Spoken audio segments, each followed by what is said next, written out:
Proses dan cara pemijahan stripping atau pemijahan buatan. Halo sobat petani ikan lele, kali ini saya akan membahas mengenai tentang proses stripping pada indukan ikan lele.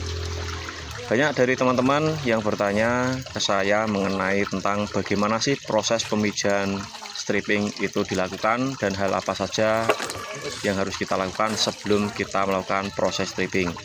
Yang pertama yang harus teman-teman lakukan dalam proses pemijahan ikan lele dengan buatan ya, teman-teman tentunya memerlukan yang namanya obat perangsang atau biasa disebut Ovaprim. Nah teman-teman, selain dari Ovaprim ada juga merek Ovagol ya ataupun Ovatek ya. Nah untuk dosisnya sendiri yang saya suntikan pada indukan ikan lele betina punya saya ini untuk per kilonya sekitar 0,3 ya atau 0,2. Itu kita encerkan dengan menggunakan NaCl teman-teman ya. Nah kita setelah suntik ya, misal kita suntiknya pagi, kita tunggu sampai 9 jam baru kita bisa lakukan proses stripping seperti dalam video ya.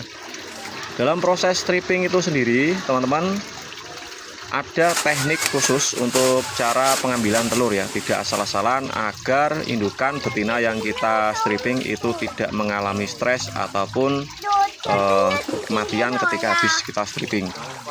Nah kesalahan proses stripping ini nanti teman-teman biasanya terjadi di bagian telur ya, itu apabila teman-teman salah menekan itu bisa mengakibatkan pendarahan bagian dalam. Nah itu bisa menjadi faktor penyebab ikan kita itu mati ya. Dalam proses stripping itu sendiri teman-teman, hal yang penting yang harus kita perhatikan di antara proses suntik yaitu adalah kebersihan media seperti tempat telur dan juga proses pengambilan telurnya itu sendiri harus steril, tidak boleh terkena air ya, kecuali air NaCl ya. Nah teman-teman, untuk telurnya sendiri ini memang tidak diperbolehkan terkena air sebelum dibuahi oleh sperma pejantan ya.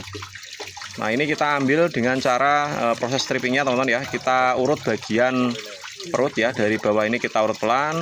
Nah seperti ini, lalu kita tekan bagian atas dari kepala ke bawah pelan-pelan, harus searah ya, jangan kita bolak-balik ya. Harus mengetahui sela dari telurnya itu sendiri, letaknya di mana kita ambil ya.